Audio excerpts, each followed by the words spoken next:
Okay, so it's nice to see you back. I didn't just scare you off. Okay, so second part of the talk, what we'll do is to go over another application, and this one will be one of the LWE, learning with error problem, which is encryption. So we'll start also getting closer to this Kyber post-quantum cryptography function that is becoming the new standard for cryptography.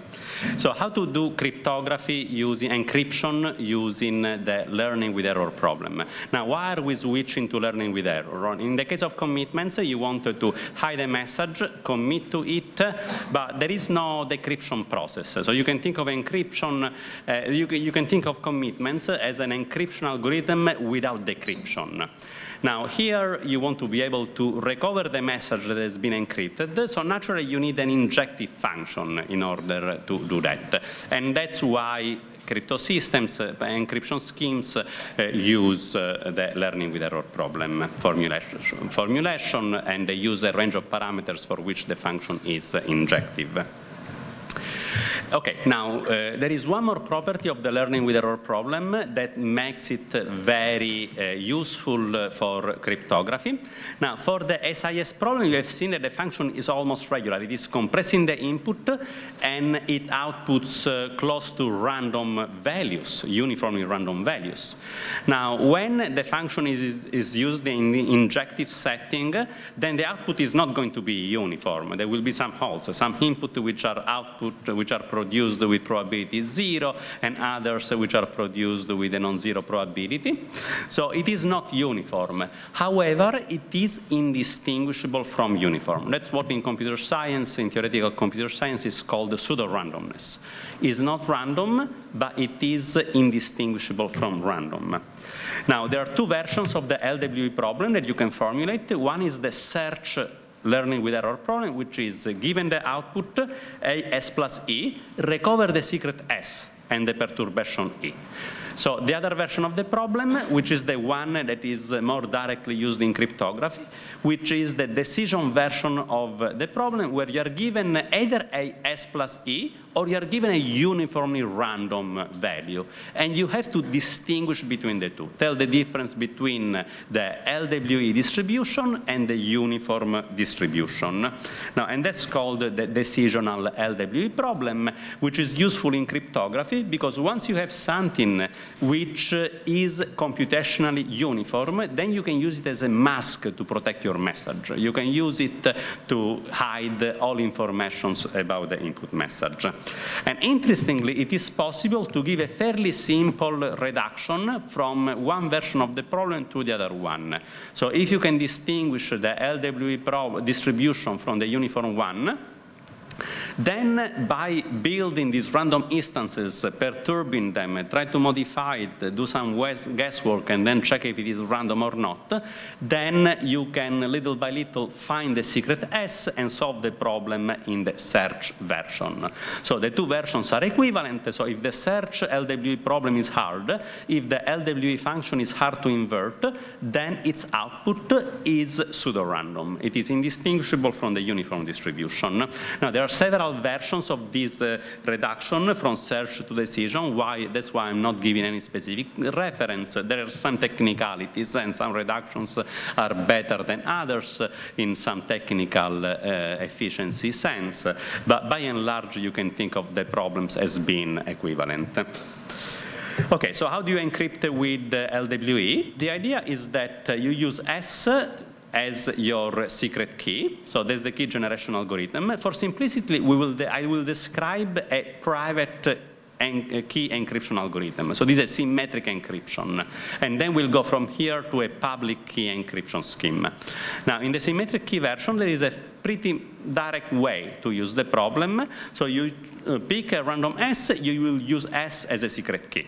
So how do you encrypt a message M using S?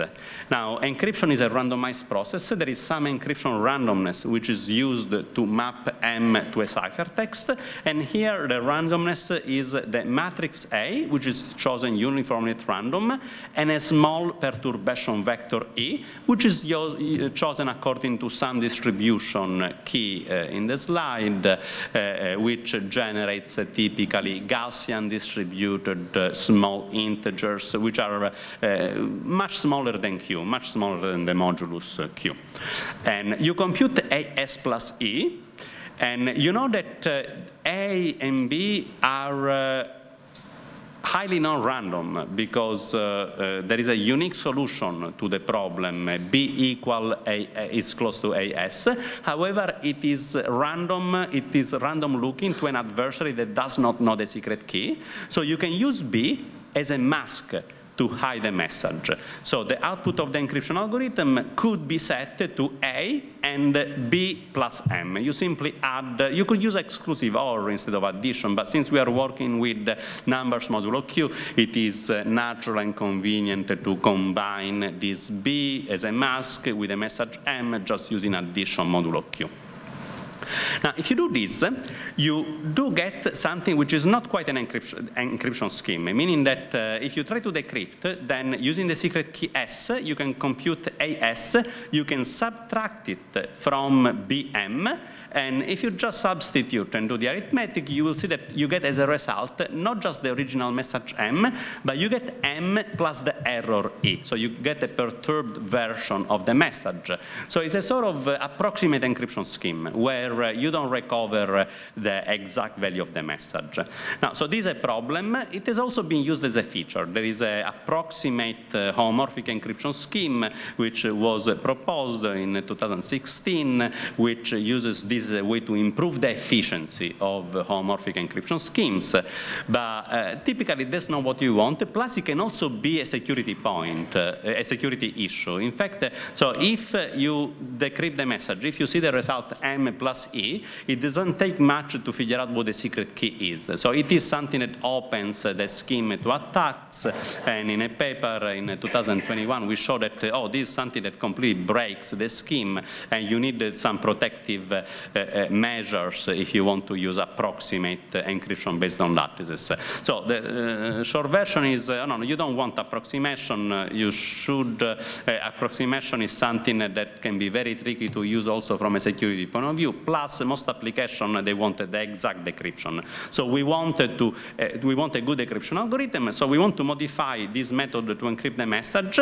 And what we'll do is to encode the message using some form of error correction that allows to remove the error and recover the message M exactly. Question in the back? So the second issue is only an issue if you try to use the encryption several times. So for one of encryption, it's not an issue, right? No, it is. So the question was this security problem that if you do approximate decryption, then you can break the scheme.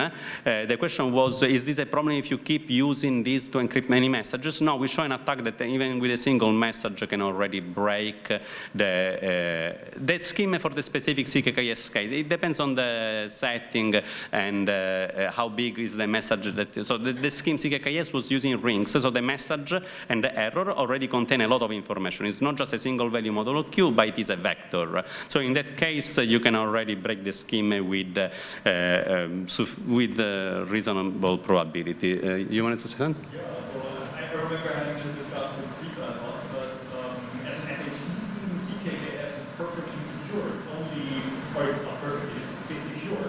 Only when you try to use it for 2TC, right?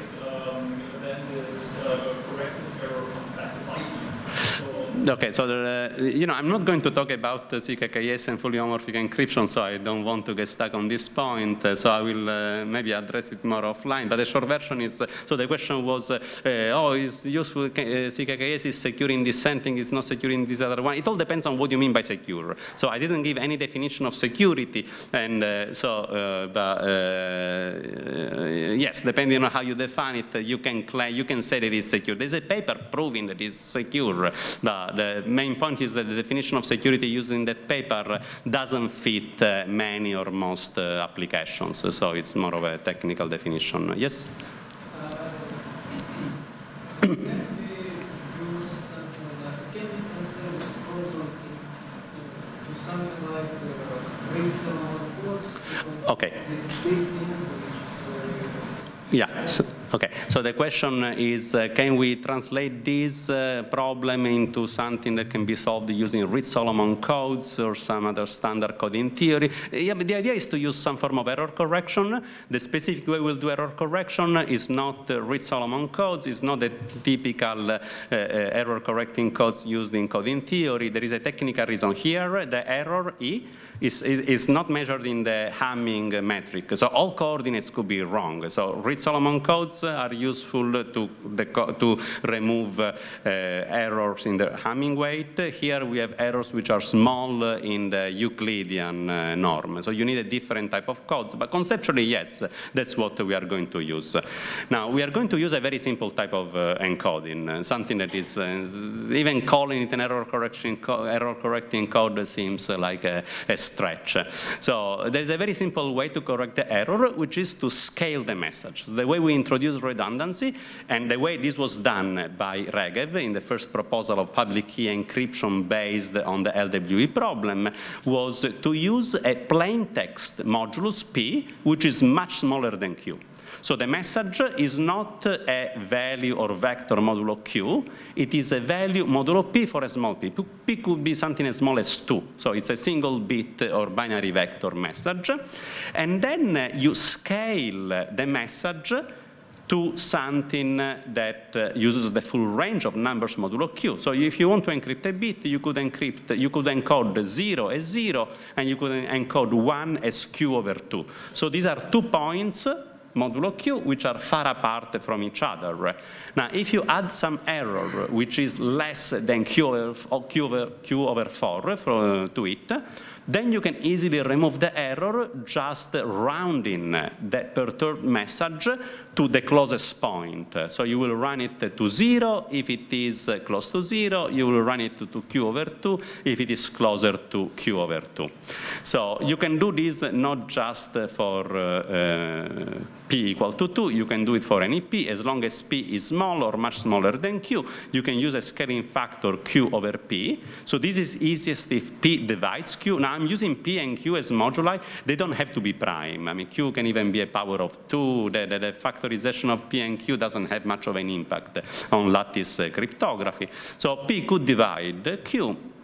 And the way you would decrypt is to compute the C minus AS, which is the message plus the error, but the message is scaled by a factor delta. So if you divide by delta and then you run it to an integer, the error will go away and you will recover your message exactly. Now, this is the most natural way to encrypt messages using this LWE problem. So nice and simple, and in some sense, this is the way we do encryption with lattices. There are variants, extensions, and variants, and we look at efficiency later, but this is the standard way to encrypt. Everybody agrees that, okay, that's how you encrypt using LWE. Okay, now, this function has some very interesting properties. One is that it is additively homomorphic. Now, if you have two ciphertexts, the encryption of M1, the encryption of M2, both of them under the same secret key S. You have A1, A1S plus error plus message, and similarly for M2. Now, if you add up these two ciphertexts, just doing standard matrix addition, component-wise addition, then A1 will get added to A2. You get this matrix A, which is the sum of the two matrices. And on the right side, you can factor out the S, and you get A times S. You get the sum of the two errors, and then you also get the sum of the two messages, both of them scaled by this factor Q over P. So you get something which is essentially an encryption of M1 and M2. So you can add up ciphertexts without decrypting them. You can add them up and get the encryption of the sum of the messages. Now, there's a small catch here, which is that the error of the sum of the encryptions is going to be bigger than the error in the original ciphertext. The two errors got added up. So if you keep adding ciphertext, at some point the error may become big enough that the scaling factor is not enough to correct them, and then you will get incorrect decryption. So you get this error growth, which is a common theme in lattice cryptography whenever you wanted to operate on ciphertext and combine ciphertext together. So, but you can still bound the error. So when you add the encryption of M1 and the encryption of M2, you get the encryption of the sum encrypted with an error which is the sum of the errors. So if the original errors are at most beta, then when you add them up, you will get an error which is at most 2 beta. So you can set up the parameters in a way that you can correct errors of size 2 beta and support the addition of 2 ciphertext. And now, this is in the worst case. On average, you can even hope that perhaps one is positive, the other one is negative. You may have some cancellation. The encryption grows, the error grows more like as a square root of 2, or in general, when you add up in ciphertext, you can try to do some probabilistic analysis showing that the error grows with the square root of the numbers of ciphertext that you added up, at least on average.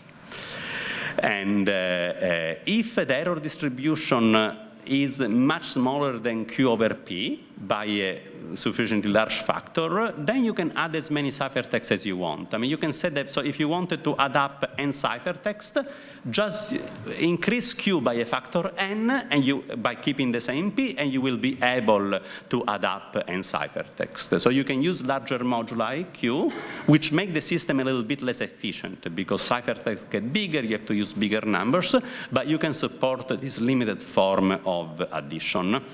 If you keep adding, then of course it will fail, but you can do bounded addition.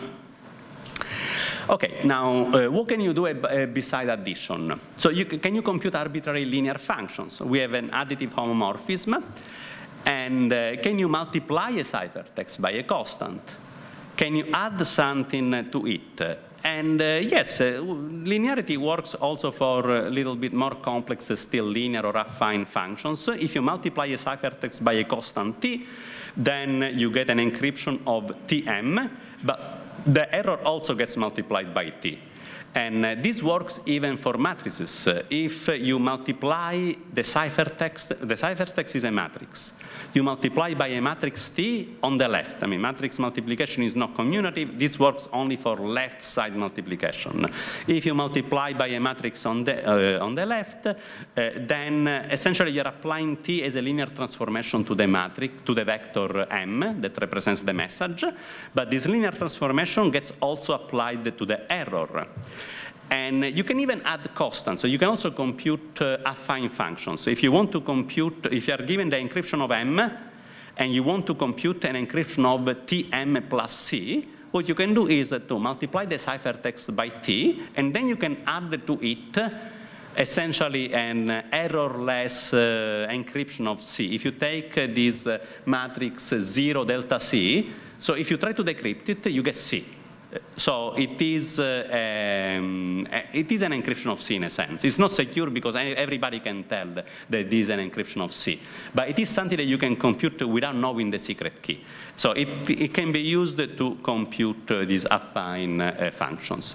Now, all of this is good, except that the error also gets transformed. So this is something that will work only as long as the transformation of scaling factor T is small. You cannot apply arbitrary linear transformations. You can only apply linear transformations with small coefficients. Or you can only multiply ciphertext by small constants, because the error will grow proportionally. Now, how do we get a public key encryption? So this type of limited linear homomorphism is already enough to get, so we'll see how to perform arbitrary linear transformation next using lattice gadgets. But before doing that, this is already enough to transform our secret key encryption, private encryption scheme, into a public key one, which is quite a remarkable thing, because we don't know in general how to transform symmetric encryptions. Think of block ciphers, AES. Is there a generic way to transform AES in a public key encryption scheme? is not clear, and all the theoretical evidence is against it. This is something that we don't expect to be possible, but we can do it for lattices using this linear homomorphic property. And so this is how it works. Now, the intuition is that we start from a symmetric encryption scheme, the one that I just described, but in a sense the transformation is generic. And the key generation generates the secret key in the way I described before, and then it also computes an encryption of 0, or a 0 vector. You can think of encryption of a vector as an encryption of all the coordinates of the vector, so think of it as the encryption of many zeros. So the public key will be the encryption of many zeros. Now, how do you encrypt without knowing S? Now, I only give you the encryptions of zeros. I give you a message to be encrypted. You don't know what S is. What you can do is to take a random combination of the public ciphertexts. These are all encryptions of zeros. You take your message M, and what you do essentially is to compute an affine function of the public key. The public key is an encryption of 0. You want to compute an encryption of M, and you compute an encryption of Rp plus M. So you multiply your public key, which is an encryption of 0, by a randomizing matrix R. This is the encryption randomness. And you add your message to it. Now, since the public key is encrypting 0, when you multiply by R, then you still get an encryption of 0. So the R0 is still 0. So if R is a 0-1 matrix, R has to be small. We can perform this only when the transformation has small entries. Think of R as being a 0-1 matrix or a 0-1 vector. So you take a 0-1 combination of these public encryptions of zeros to get a random encryption of 0, and you add it to the M, to the message M, and this will give you something that is an encryption of M. It can be decrypted with the same decryption algorithm we already had, so we don't even need to change the decryption algorithm. I just gave you a formula to compute encryptions without knowing the key S. So we started from a symmetric encryption scheme where the key S was needed both for encryption and for decryption. Now we don't need the secret key S for encryption.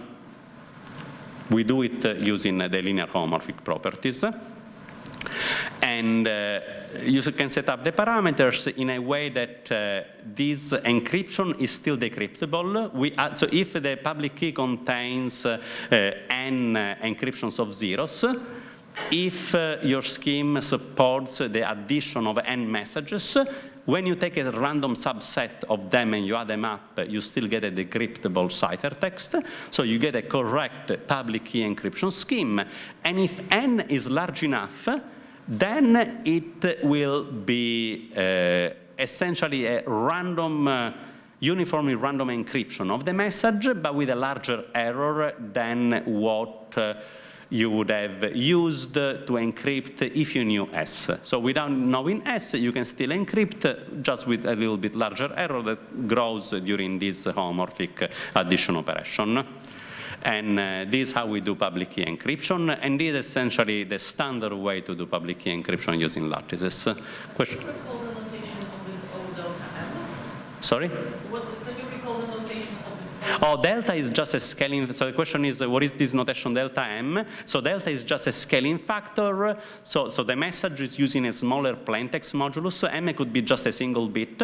So we encode this single bit as Q or Q over 2. Delta is Q over 2. It's just a scaling factor so that the decryption works. And this O? O is just the 0 matrix. Yeah. So I'm adding M to B, just to the second component. A stays the same. O is just the 0 matrix. So this was the notation used here to describe affine functions, the application of affine functions to a ciphertext. Okay, but you can break it down in terms of matrices rather than an abstract operation using linear homomorphic properties, and you will see that just using the LWE problem, it works.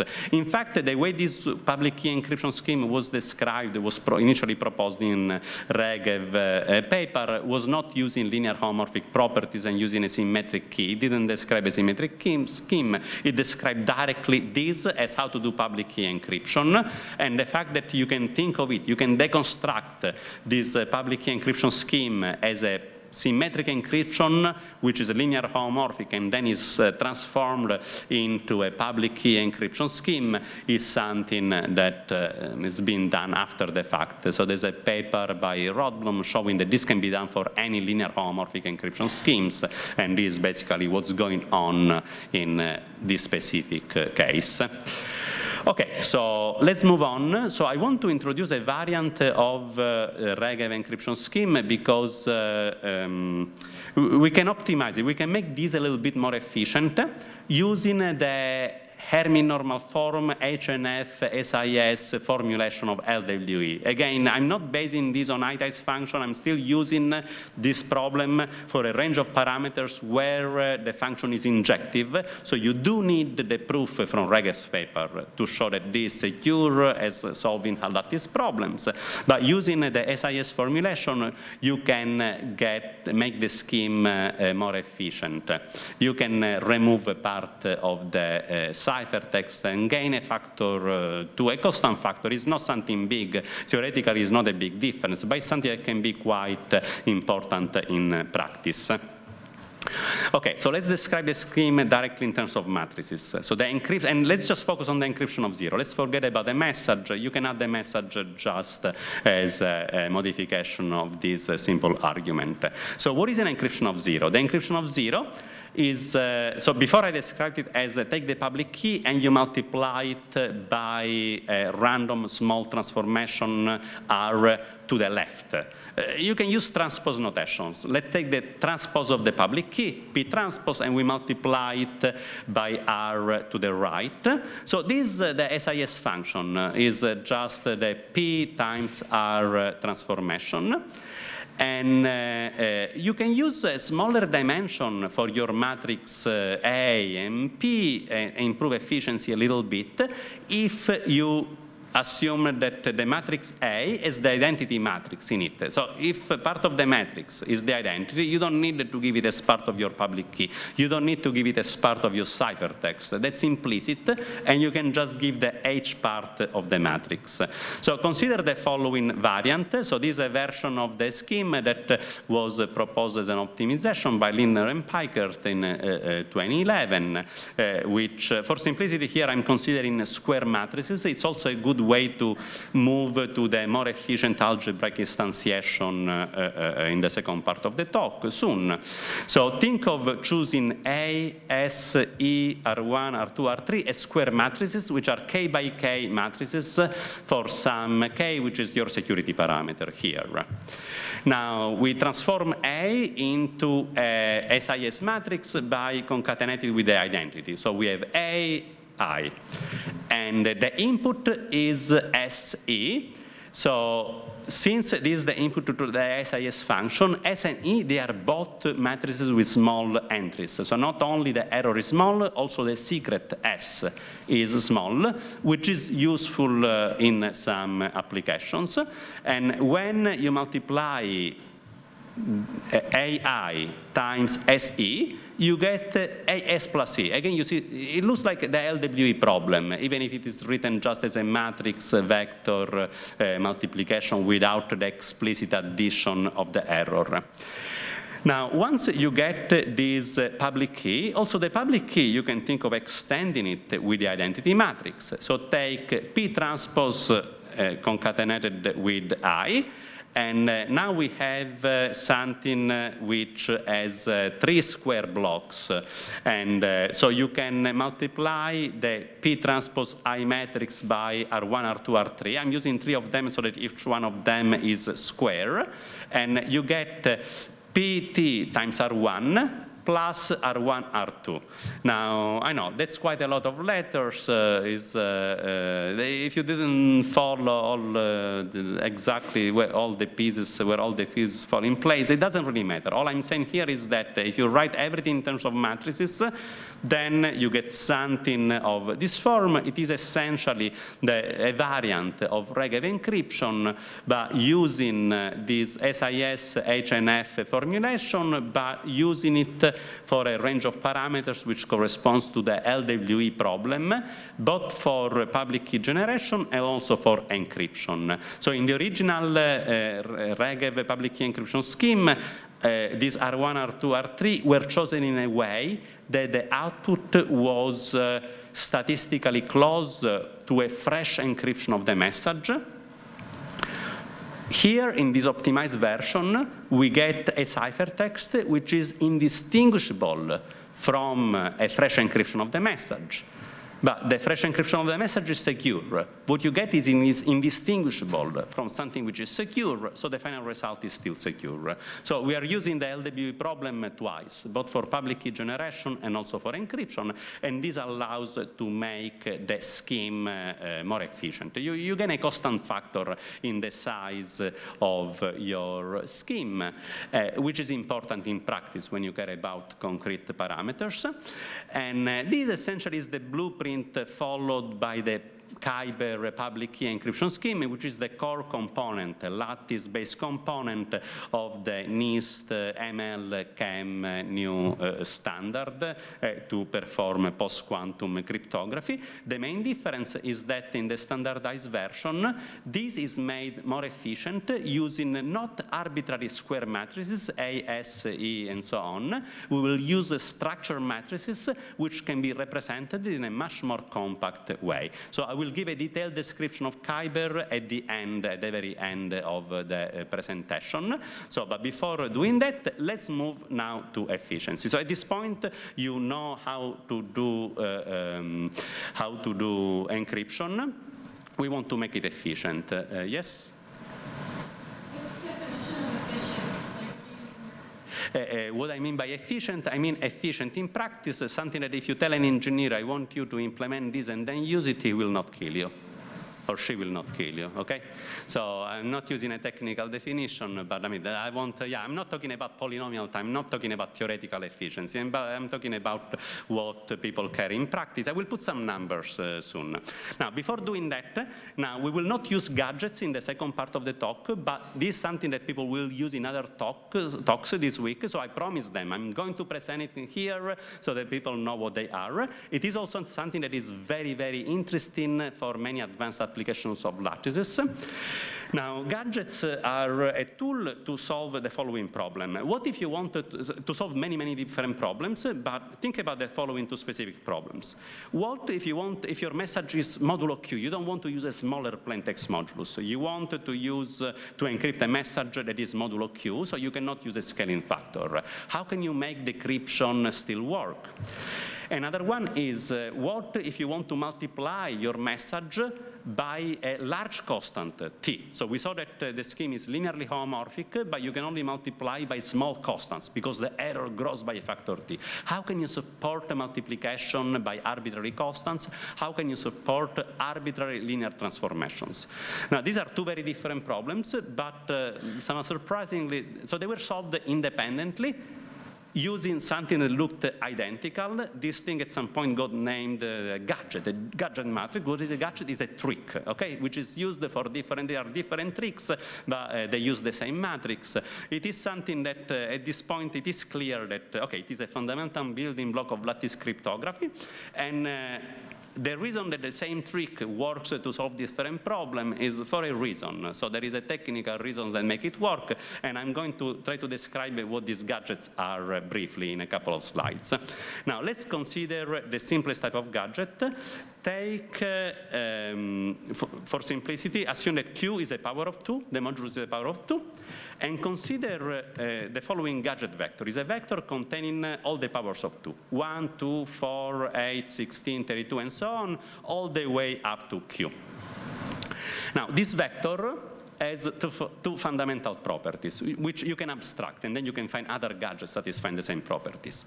One is that any value modulo Q can be written as a small combination of the entries in the gadget vector.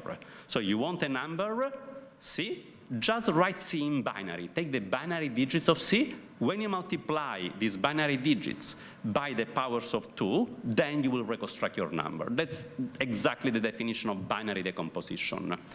Now, the notation I will use for this binary decomposition, or more generally, gadget decomposition, is G inverse. If G is your gadget, then G inverse of C is decomposing C with respect to the gadget. Now, G is a vector. There is not inverse vector. So this is just notation. It's not that I am inverting the vector G. I'm just using this as the operation of gadget decomposition. The other operation is that if I give you a multiple of G and then you add some error to it, then you can reconstruct the multiple. So G works very well also as an error correcting code. So, and you can correct large errors, errors which are as large as Q over 4. So it is as if you were using 2 as a plain text modulus, but you can encode a message which is an arbitrary number modulo Q. And the idea is that every component of the gadget, in a sense, is encrypting one of the bits of your message. So all these powers of 2 allow you to reconstruct your message. And I mean, working out the coding algorithm is not hard. You can try to do it as an exercise. The idea is to use the last coordinate. So this 2 to the L minus 1, it works as a scaling factor. So using the last component, you can find 1 bit of the message. You can reconstruct the least significant bit of the message.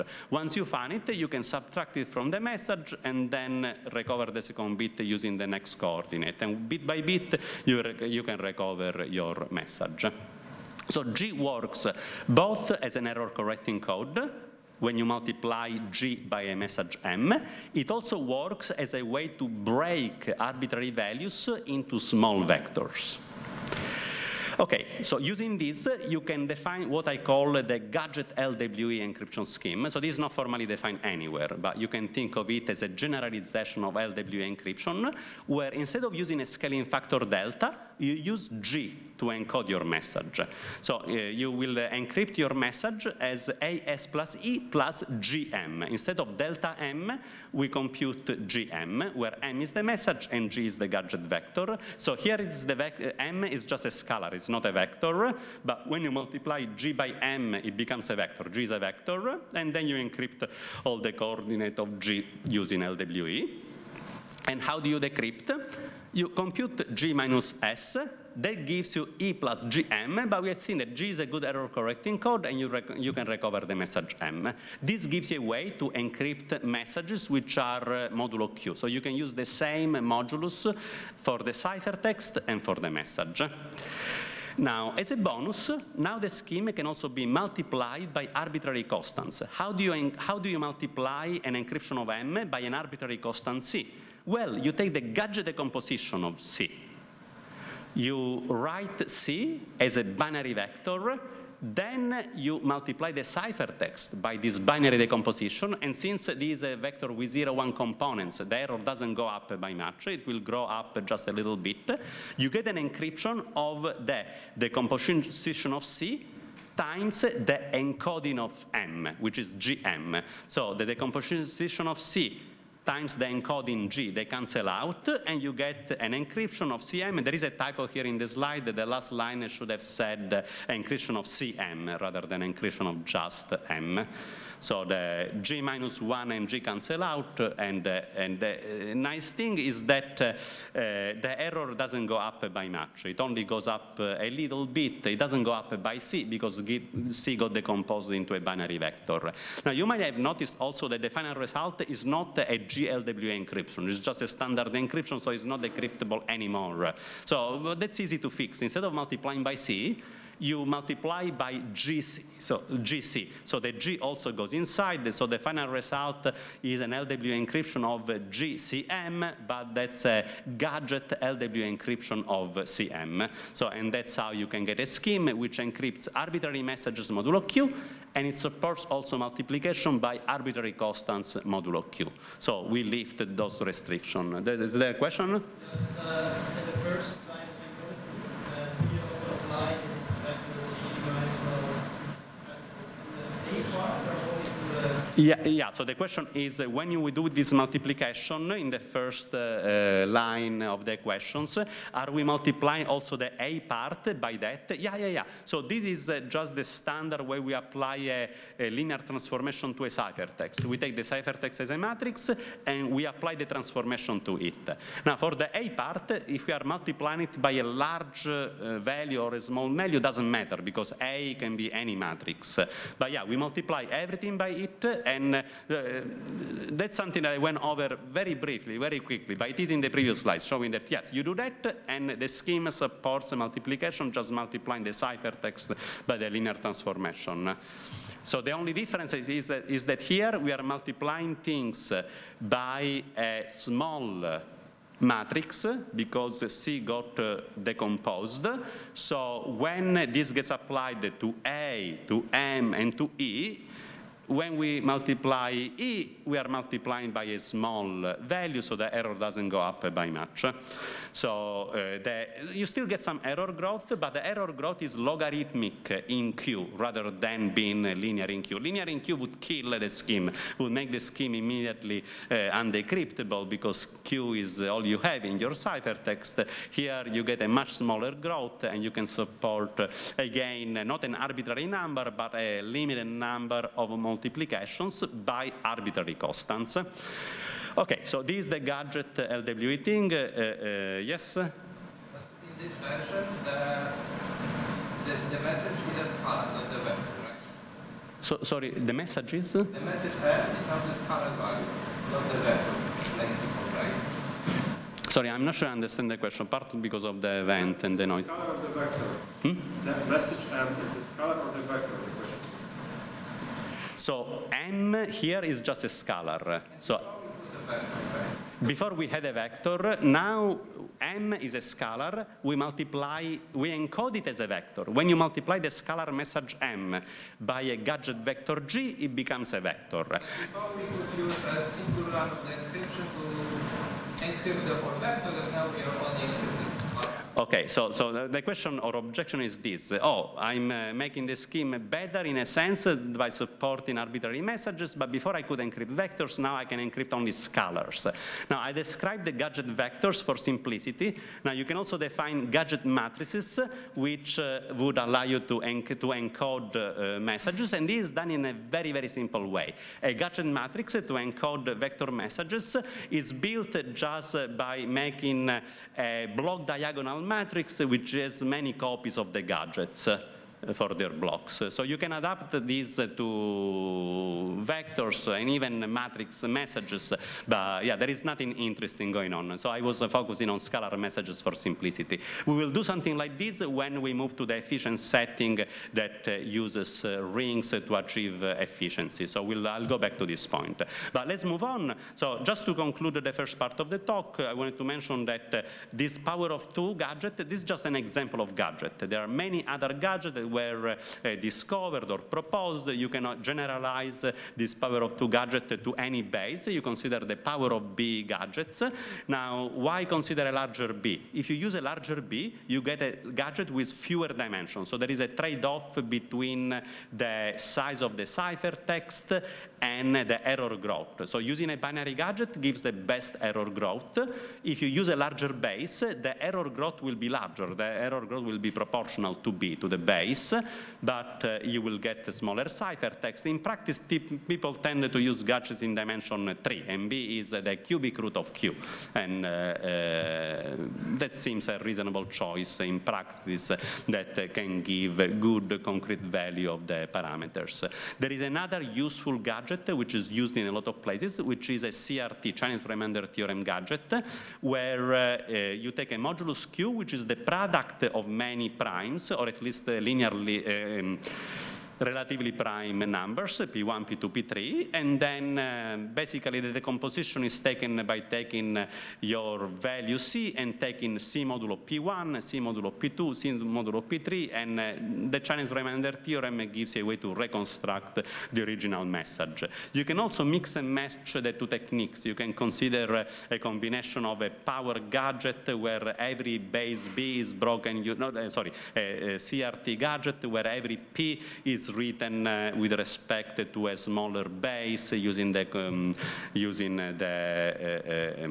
power gadget. You can also combine this with a scaling factor. You can have a different plaintext modulus P, but still a very big one, and then to have small error growth, you can use a gadget modulo P and a ciphertext modulo Q. So all of those things can combine in many, many different ways. And in fact, this is where we are now. So we know that, what we are doing is gadget LWA encryption. So historically, this was done by a by many independent papers, each one proposing a new method to do encryption with lattices, which was described directly in terms of matrices, but then once you break it into parts, you see that, it's just this using a different gadget. So they are all different variants of the same encryption schemes with a different choice of gadget. So thinking of it this way makes papers much, much easier to read. You will see that in the end, lattice cryptography is just 3 or 4 tricks combined in many different ways, and then you can, it's amazing the variety of things that you can do using lattices. But guess what, at this point, you know lattice cryptography. With what I did during these 2 hours is enough to cover essentially all or most lattice constructions, and all lattice constructions can be explained by and large. It's not completely true, but as a combination of these 3 or 4 tricks in different ways, using different choice of gadget, different choice of P, different choice of Q, and so on, and the linear homomorphic properties. Okay, so it is time to move to the second part of the talk. So I wanted to show here, as an application of gadgets, how to use gadgets to change the encryption key of your ciphertext, which is a very, very interesting operation. We don't need it later. Just to make sure that we get to Kyber, let me skip this for now. If we have enough time, we can go back to it at the end of the talk. I will keep this in the slides anyway. So if you look at the slides, you will have access to this. But let me briefly summarize where we are at this point. We have this random lattice problem or problems with the SIS and LWE variants, and these are problems which are hard on average, so they can be used for cryptography, and they have some very simple but still very powerful linear homomorphic properties that allow to do some quite amazing things. And we have seen some typical applications, collision-resistant hashing and encryption. The main issue that is left open at this point is efficiency. And this is an issue because even in the simplest case of hash functions, we have seen that things blow out of proportion. You can get megabyte-sized keys for just describe a hash function.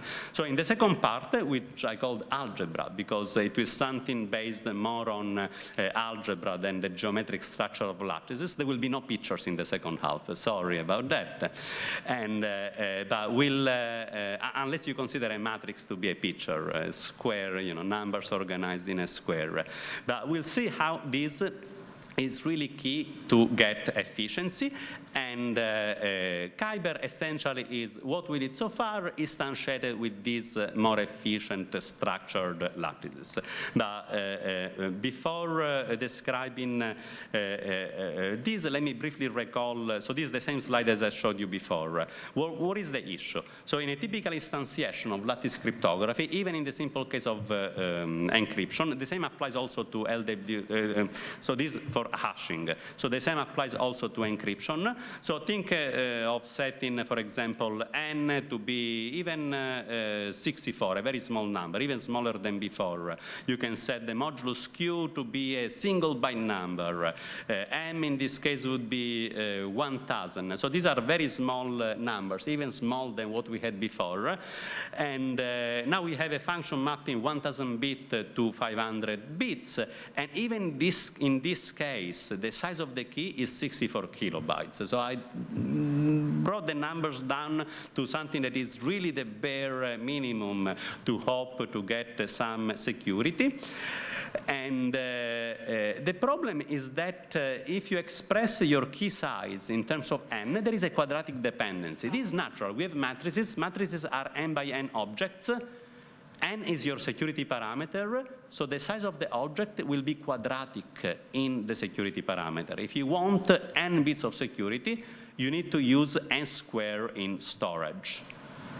And this is not attractive. And in applications, these numbers can be much bigger than that. In fully homomorphic encryption, people use n equal to several thousands, even 16,000 or 32,000. And Q can be, very large numbers that take long precision integer arithmetics. But the fundamental problem is theoretical. How can we go around this quadratic dependency on n? Now, I will describe this first before getting into the algebra, let me just give a concrete example.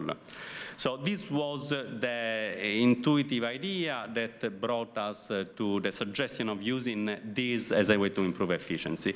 What if instead of using an arbitrary matrix A, so we break A into square blocks, and then each block we put some structure on it. Assume that the block has a circular structure. You choose the first column at random. The other columns are rotations of the first column. Now, you have a n by n matrix, but the matrix is described just by n values, by a single column vector. So this is very similar to what was used in the n-true crypto system. It is related somehow to the n-true crypto system, but when I looked at this, so the novelty in my use of these matrices was that I wanted to prove something about it. So n-true nobody knew how to argue that it was secure. People were suspicious about the security of the crypto system. And now we know that we have a much better understanding of lattices. n-true is a perfectly fine choice to do encryption. We may not have as much theory as LW encryption, but I think that we can be pretty comfortable about its security. But the reason we are comfortable about the security is because now we have an understanding of the math and structure behind these objects. So the novelty in my work was, in my first proposal to use these structural lattices for cryptography, is that I wanted to prove the same type of average case hardness as what I showed you before. So I want to show that if you can solve the SIS problem for structural matrices, then you can solve the SIS problem in the worst case, perhaps on a similarly structured class of lattices, but I want to show that there is some problem which we believe to be hard to solve that is really necessary to attack the cryptographic function. And now, so I was able to prove this, but the proof is technical, and what I could prove was that you get a one-way function, a function which is hard to invert. For some reason that I couldn't understand at the time, I couldn't show that it was hard to find collisions. I could only show that the function was hard to invert. So is this function hard to invert? Let's consider a very simple example. This is something we can do by hand. So I'm using 10 as a modulus so that with modular reductions, numbers are single digits. I'm taking a very small matrix. It's a 4 by 16 matrix. Can you find a 0-1 combination of these vectors which add up to 0? Now the function is that you multiply your vectors by 0 or 1. A collision will be the difference between two vectors, so you can multiply by 1, 0, or minus 1. And you multiply the number, you take additions and subtractions of some of those columns, you reduce the result modulo 10. Can you find any input that maps to 0? Anybody? No, it's hard. So maybe it's a hash function, maybe it's a collision-resistant hash function, but I couldn't prove it. Okay, so maybe, yeah, it's hard. Maybe it's a hash function in practice, but it's not a hash function in theory.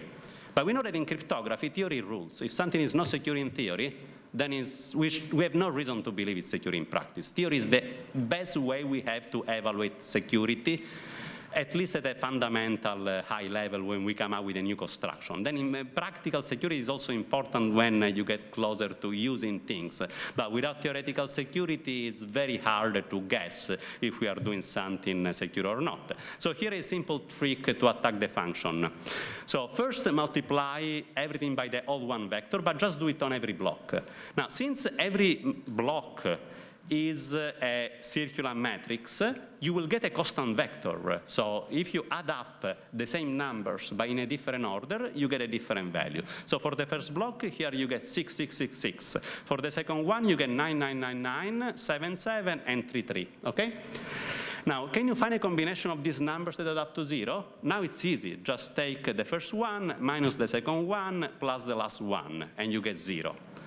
And that gives you a collision to the hash function. So you see how easy it is? It's clear that this, if you increase the dimension n, it doesn't get secure. This is something that can be mapped to any dimension, and it will still be not a collision-resistant hash function. So it's not collision resistant, too bad. The reason I couldn't prove it is for a reason. It's false. You cannot prove a false theorem unless you have a bug in your proof.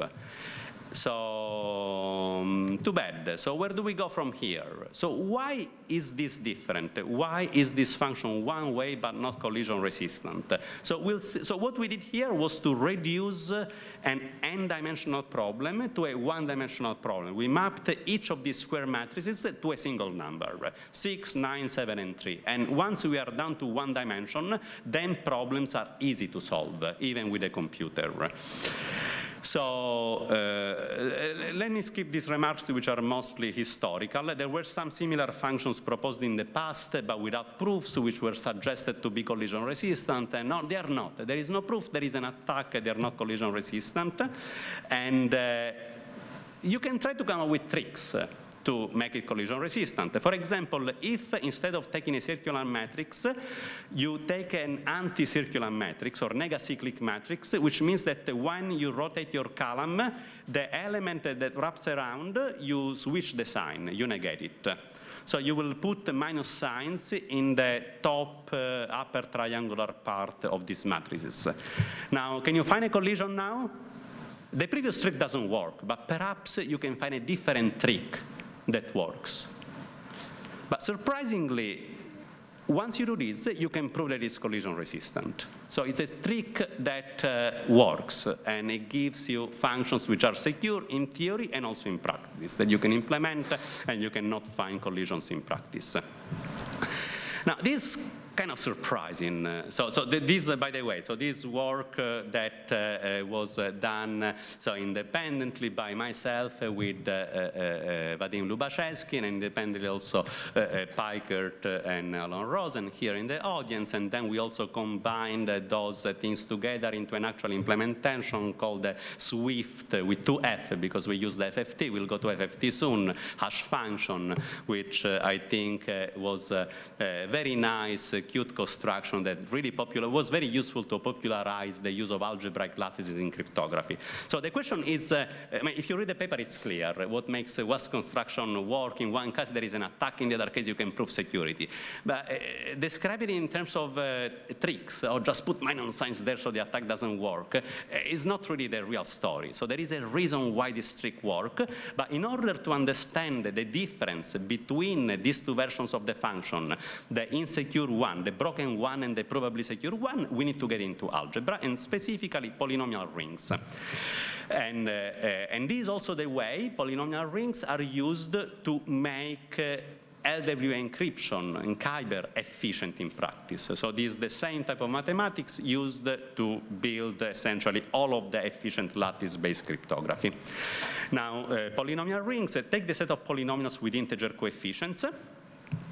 Take a monic polynomial, f, a polynomial which has coefficient 1 in the leading term.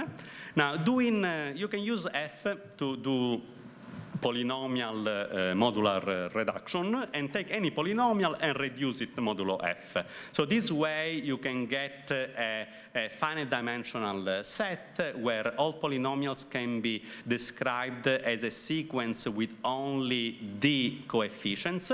So these are polynomials reduced modulo f. So we consider the ring of polynomials with integer coefficients modulo f. This is something that as an additive group is the same as ZD, is the same as d-dimensional integer vectors. You can add up polynomials. Polynomial addition is just addition of the corresponding coefficients. But polynomials can also be multiplied together. And the multiplication of polynomials can also be described also as matrix multiplication. Specifically, consider the following matrix. Take a matrix that, given a polynomial A, take a matrix that has the coefficients of A as the first column, then you multiply A by X and reduce it modulo F, that's the second column. Multiply by X squared, reduce it modulo F, you get the second column, and you get n columns by multiplying A by powers of X.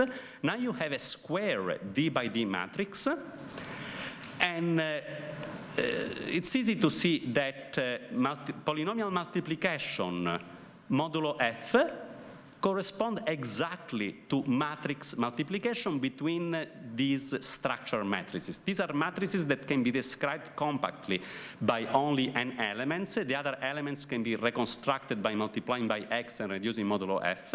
So these are structure matrices. You have far fewer matrices. You have only q to the d matrices rather than q to the d square such matrices if you are working modulo q. Here I'm working over the integers. There is no modular reduction, modulo q yet. I'm only reducing the degree of the polynomials.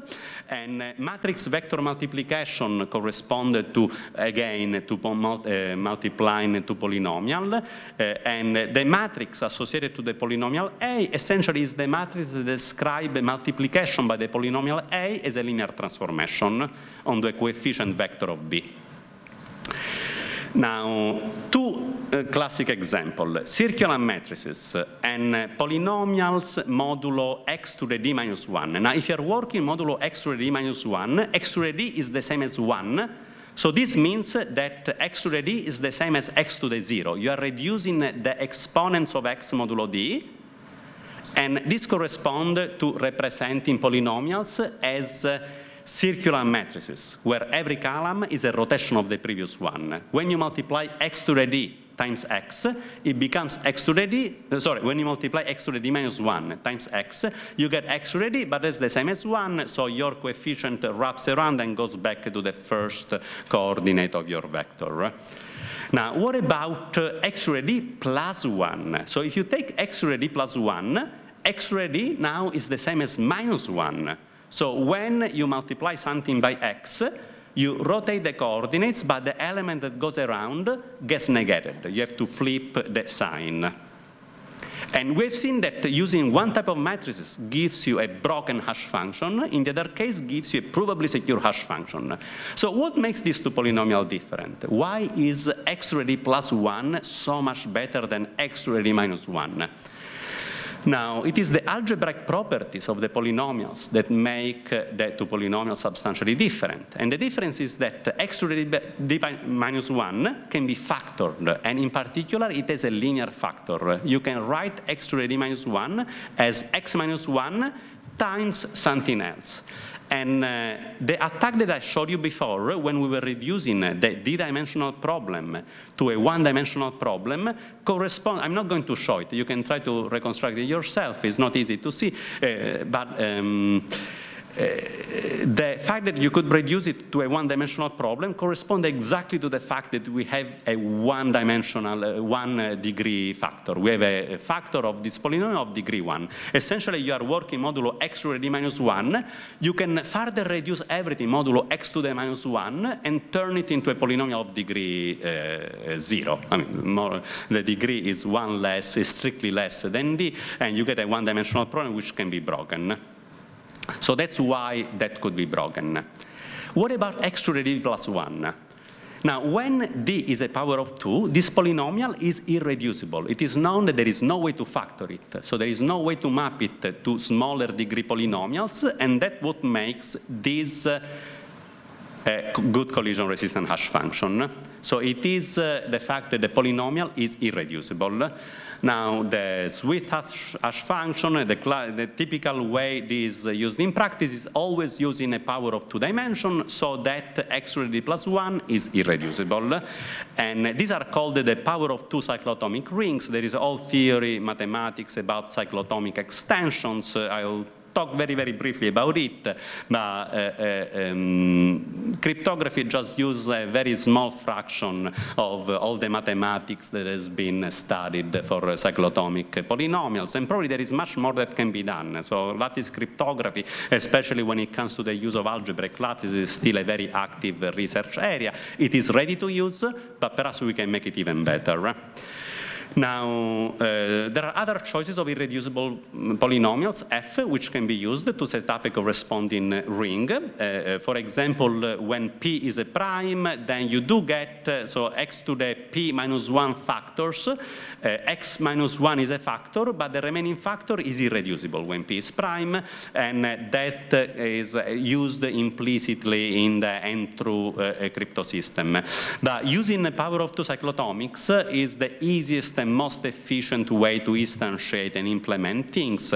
So most of the algebraic lattice cryptography uses this power of 2 cyclotomics, and for the rest of the talk, I will just focus on that. So I will use rings of the form polynomials modulo x to the d plus 1, where d is a power of 2. And specifically, this is what is used in the Kyber public key encryption scheme. Now, brief aside to algebraic number theory. So this is something that has been, things like this have been studied for a long time in mathematics. So if instead of taking polynomials with integer coefficients, you take polynomials with rational coefficients, and then you take the modulo and irreducible f, you do get a field, not just a ring, you get a field structure, and what you get is what is called an algebraic number field. It is a finite dimensional field extension of the rational numbers.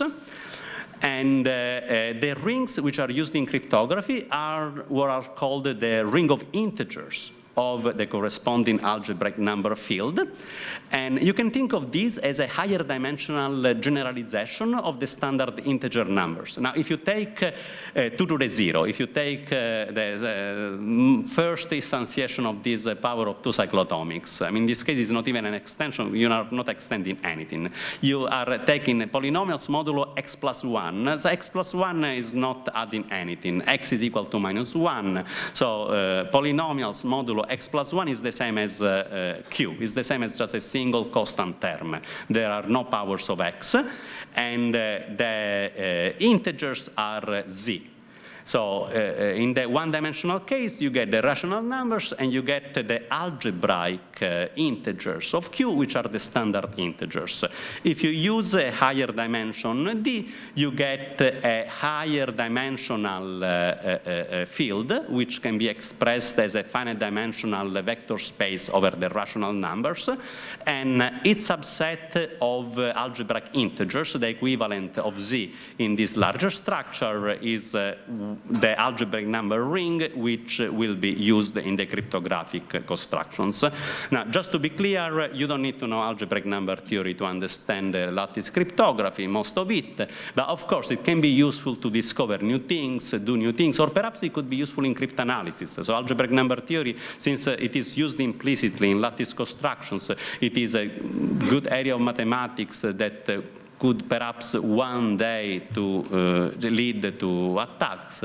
So it's certainly a very interesting area for mathematicians to look at the cryptanalysis of this type of functions, but no weaknesses, substantial weaknesses of attacks were discovered so far. And the corresponding lattices, the best way we have to attack them is still the same as using generic algorithms that would work for any lattices. And now I'm going to describe to this CIS and LWE problem when you use this algebraic structure. Question? Question on the previous slide. Yeah. How's R defined? So, How's R defined? R is this ring of polynomials. So here is here at the bottom. I'm taking. I think I wrote it wrong. What I wanted to write is in the previous slide. Sorry, I will correct this before they post the slides. But so here is the definition of R. Is the set of is on the fourth line. Is the set of polynomials with integer coefficients modulo f, but for a specific choice of f. So for the rest of the talk, I'm going to use f, which is a polynomial of the form x to the d plus 1, where d is a power of 2. So it is a quotient polynomial ring over the integers.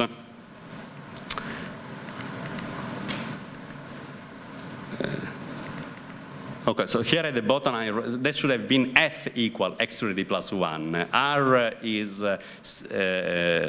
Zx modulo f, which is equivalent as an additive group as d-dimensional vectors, but it also has this multiplicative structure where you can take two vectors and multiply them together as matrix multiplication, thinking of them as a compact representation of square matrices. Okay, so what is, how do we make lattice cryptography efficient? Well, instead of using Z, we use R for in larger dimension. So we take this ring R, which are, they behave like integers, but they are actually vectors in dimension D. And here we have again the definition of R, but we take now R modulo Q. So before there was no reduction modulo Q, so take an integer modulus Q, and to make the set finite, let's take these d-dimensional vectors with integer coefficients, where the coefficients are integers modulo Q.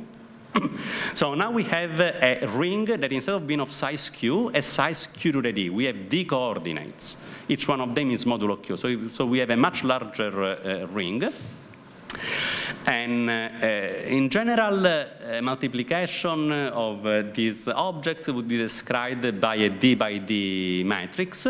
But here we have highly structured matrices that can be represented just using D coordinates. So we get a factor D gain in efficiency.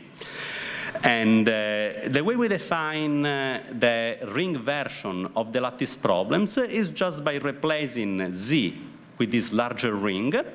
Now, what is the ring short integer solution problem? It is you are given a matrix A, which is an n by n matrix with entries in this ring R. And the problem is find a short vector x, again a vector with ring elements, such that ax equal to 0. Now, a question to be answered at this point is what does it mean for a ring element to be short? In the case of power of 2 cyclotomics, there is a very simple answer, which is, just think of it as a vector, take the Euclidean length of the vector. And for other cyclotomics, the definition is more. If you want to give a mathematically well-justified definition, you have to give a more technical definition that considers embedding in the complex space. And in the power of two cyclotomics, the two definitions are actually equivalent, and so just think of a Euclidean length. This is also one of the reasons people like power of two cyclotomics. You don't need much mathematics to understand what's going on. I mean, I do like mathematics, and I guess most of you like mathematics as well, but yeah, if there's some people, we know, some people don't, and perhaps some of them are here in the audience, and I mean, those people also are part of the community, especially when it comes to implement and using cryptographic functions. Okay, so notice that when you build a matrix over ring elements, so the effective dimension, if you expand the ring elements into structured matrices, you get a much bigger dimension. Effectively, you're using a matrix which is ND by MD. So this factor D, the dimension of the ring, which is implicit. So the security depends on the effective dimension of the matrix. So if you use a large D, then you can even set n equal to 1. You don't need a large n. Even the one-dimensional case of this problem becomes a hard cryptographic problem because you are working over a high-dimensional ring D, and now D serves as a security parameter. So if you set up the parameters as before, instead of getting a matrix which is 4 megabytes, you get a factor D improvement in size, and you get something which is only 16 kilobytes, something which is much, much smaller. And so you see the efficiency gains. And the nice thing is that using the algebra, using the irreducibility of the polynomial f, we can build some theory that justifies the security claims. So it's still something that potentially could be easier to break as arbitrary lattices, but it is still as hard as breaking arbitrary lattices that have a similar cyclic structure in the worst case. We still can map arbitrary structural lattices to random lattices. If you break the function with small probability, you can translate that into an attack in a way that similar to what I described before. Now, you can do the same also for the ring LWE problem. Just use matrices with coefficients in the ring. Again, you are taking the ring modulo Q. The error is an error with small entries, which are small ring elements, again, according to the Euclidean length of the vectors in the power of two cyclotomic case. Again, you can define a search and decision version of the problem. Also in this case, for the right parameters, you can show equivalence between search and decision. Everything works just fine. You can set k equal to 1. The secret in the LWE problem can be a single ring element. But if the secret were an element, an integer modulo q, for q equal to 3000, it would be very easy to break it even by exhaustive search. Now a ring element, now S is a ring element, but from a ring of size q to the d. So the exhaustive search attack would not work, and we can also show that other better attacks would lead through a proof of security to unexpected results in lattice algorithms. Just in terms of terminology, so sometimes the instantiation of ring LWE when k is equal to 1. So this is called ring LWE. When people say ring, they think of it as using a single ring element as a secret key. And when k is bigger than 1, some people, they call this module LWE. So I like to use, for me, ring LWE has always been the extension of LWE to other rings. So when you still have matrices, but in a sort of more strict sense, sometimes the term ring LWE is used for the specific case of the one-dimension secret, k equal to 1, and you will see modulo LWE has been used as a term in some of the papers, and specifically the NIST standard is called ML-CHEM. ML stands for module lattices rather than ring lattices because they are using 2, 3, or 4 ring elements instead of just 1, which is something which is useful to have different levels of security, and but it's just terminology. Okay, what about running time? So using these circular structure matrices, we can make keys and also ciphertext much smaller. But if you expand them and then do standard polynomial multiplication, you still get quadratic running time. But it is possible to reduce the running time to linear, almost linear, using FFT multiplication. And so I'll just describe the high-level idea for those familiar with polynomial multiplication algorithm. So this is all well known. It's something that has been done for at least 40 years. And so you can, so think of it as representing polynomials in a different way. Rather than, so polynomials can be represented as a vector with d coefficients. So instead of taking d coefficients, you can evaluate the polynomial on d points and take the evaluation points of the polynomial. Now you have also a vector, and you know, using polynomial interpolation, you can reconstruct the coefficients. So you can think of this as a different way to represent your ring elements. So these are called the coefficient representation and the evaluation representation of the polynomial. So the nice thing about the evaluation representation is that polynomial multiplication is component-wise. If you wanted to compute the product of two polynomials, A and B, if you want to know what is their value at a certain point, omega, if you know the value of A at omega and the value of B at omega, you just multiply those two values and you get the value of the product of the polynomials at omega. So you can just do the multiplication of the two polynomials in the evaluation representation just with n multiplications. Now, so this is using complex numbers at least, and you can also convert between the coefficient and evaluation representation efficiently if, as evaluation points, you use the complex roots of unity. So more specifically, you can use the primitive of principal to nth roots of unity.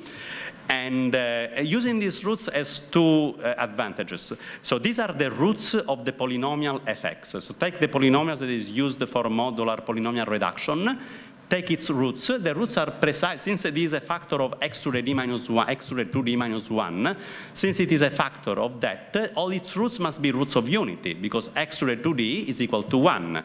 So using roots of unity is useful for two things. On one hand, they are roots of f, so the pointwise multiplication, it is automatically performing also reductions modulo f. Since f of omega is equal to 0, modular reductions modulo f is for free, is automatic. And the other one is that using roots of unity allows to perform the transformation from polynomial from coefficient to evaluation representation in time n log n using the fast Fourier transform algorithm, which I'm not going to describe. It's you know at very least the name. Is a classic algorithm. It is useful for many, many things. So how do you multiply polynomials efficiently? You have A and B perhaps given in coefficient representation. First, you translate them into evaluation representation using FFT. Then you perform a pointwise multiplication. Then you perform an inverse FFT, which also can be done in time n log n, or d log d, if d is the dimension. And this allows to compute the product of two ring elements in a running time, which is d log d, rather than d square. So you get a pretty fast multiplication algorithm. Now, yeah?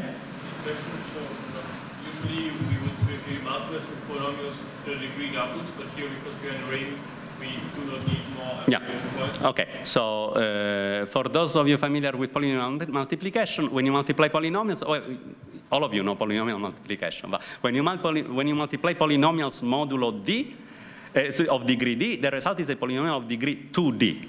Now we want to do polynomial multiplication and then reduce the result modulo this polynomial f, so that it becomes again a polynomial of degree d, using the roots of d as evaluation points, automatically perform the modular reduction, so we don't need to evaluate the polynomial on 2d points. Evaluating on d points is enough, and the modular reduction is automatic, which we want it anyway, so that's good. Okay, so there is a different question that, let me ask the question which, we don't want to use complex numbers. We don't like complex numbers. They are dirty. They don't, I mean, they are imaginary numbers. They don't exist anyway. We want to, I mean, even real numbers are not really real. So the only real numbers which exist in computer science are the integers. And bounded finite integers modulo q. Okay, so what can we do using just integers? So this is also important for efficiency.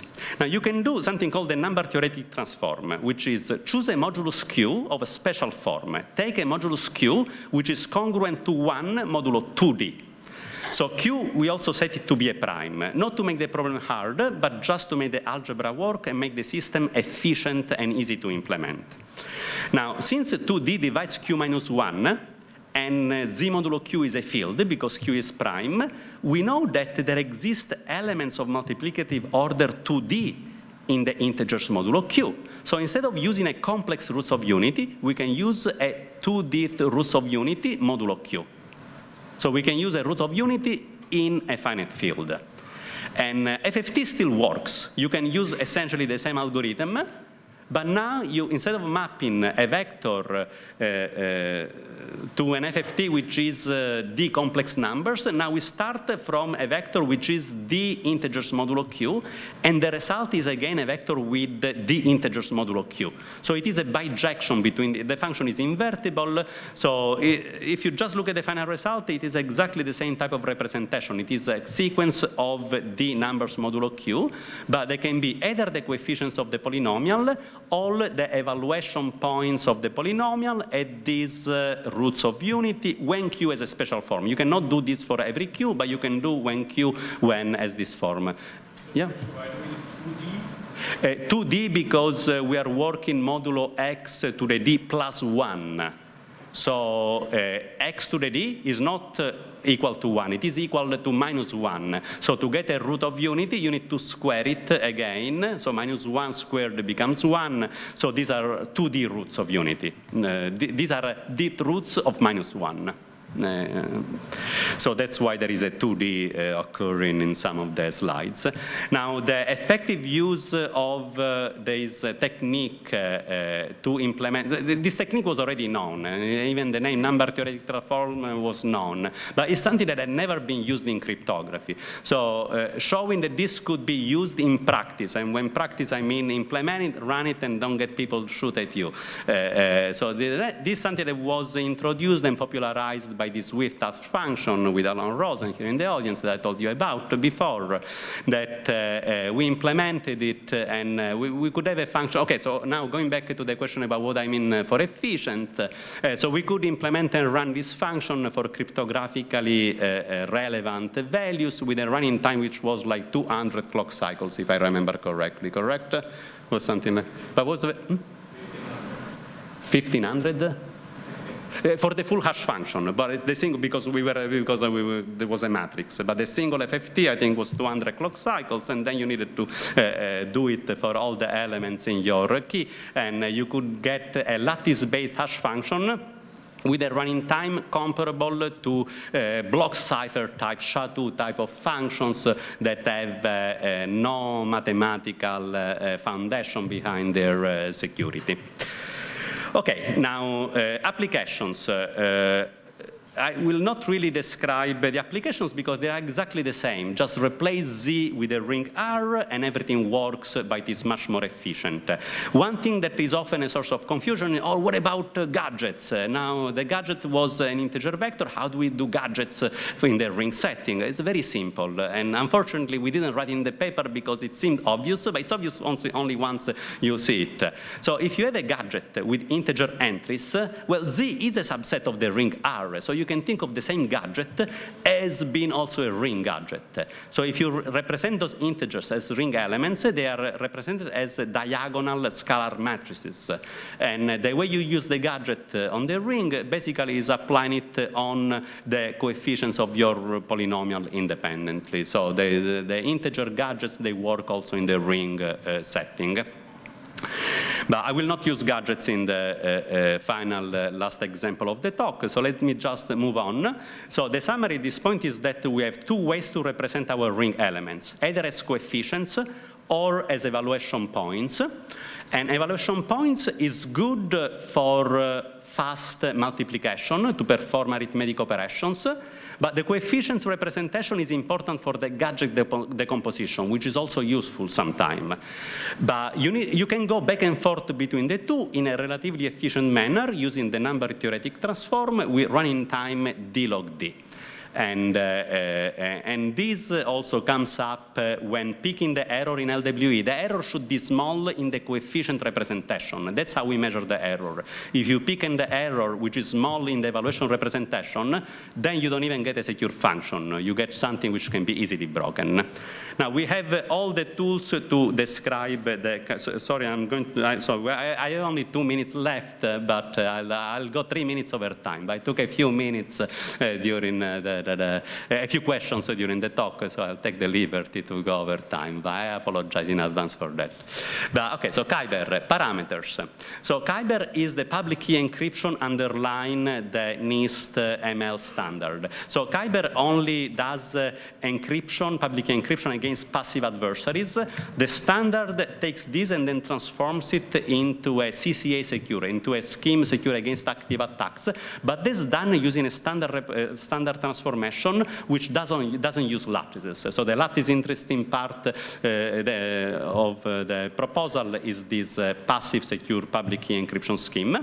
Now we are using, so the dimension used is a ring in dimension 256. So it is a fairly small ring dimension. The prime Q, which is used for the number theoretic transform, is 3329. If you notice, it is a prime. Well, that's hard to see unless you are fast at factoring, but it is a multiple of 256. It is Q minus 1 is a multiple of 256. So this is something that supports or almost supports the number theoretic transform. Technically, because of the 2D, you would have liked to have a Q for which Q minus 1 is a multiple of 512 rather than 256. But 256 is already good enough, and you can get just as efficient entity and multiplication using this number. And then the dimension of the matrix can be set to 2, 3, or 4, depending on how much security you want. And it is convenient to always use the same ring. And the ring is this power of 2 cyclotomic in modulo x to the 256 plus 1. You can easily compute the storage using these numbers. You can use just using what we did so far. If you plug the numbers in, you will see that every ring element takes 3,000 bits.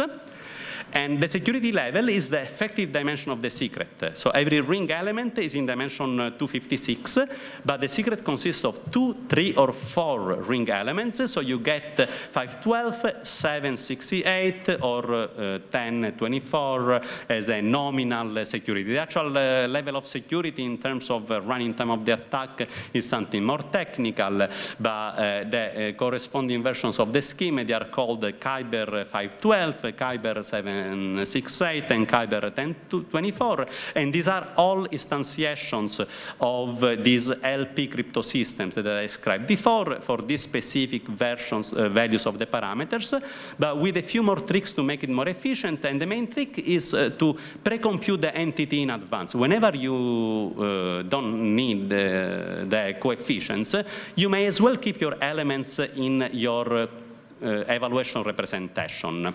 So in the key generation algorithm, you pick a random matrix A, then we want to compute AS at some point. So compute the entity of A, so the evaluation representation. And since the entity is mapping modulo Q, is still giving uniform values modulo Q, you don't even need to compute entity. You can compute A hat, the transformation of A, you can just pick that uniformly at random. So the uniform distribution on A or the uniform distribution on the number theoretic transform of A, they are exactly the same distribution. So even without computing entity, you can pick A hat at random, plus since it is a public uniformly random value, you can generate it using a short seed and then use a pseudo-random generator. Now, what about encryption? So when you want to encrypt or generate a public key, you pick short S and E. So this time you needed to pick them as short vectors in the coefficient representation for security. Then you explicitly compute their entity. And then you can compute AS plus E in the entity representation using the fast polynomial multiplication in the evaluation form. And after you do that, instead of giving S as a public key, since you are using S for multiplication, you can just use the entity of S as a secret key. Also for public key, instead of using A and B, you can put the entity of A and B in the public key. Plus A hat will be represented as a short seed rather than writing the matrix A hat explicitly. And once you have this, you do encryption just the way as we did before, except that in the multiplication, the entity of AB was already computed, so you don't need to compute it. You just need to compute the entity of R. You compute the product, and then you do the inverse entity. And then you add the error, you add a scaled version of the message. Delta is just a scaling factor. And decryption also works the same way, but using the fact that the entity of S was already computed, so you don't need to do anything new here. Okay, so this concludes my presentation. At this point, you can say that you know lattice cryptography. So what you saw today, even if it was just 3 hours, is pretty much all the basic tools, including what is needed to do cryptography efficient, but you will see much more of this in the next lectures in the next days. Okay, thank you for your attention.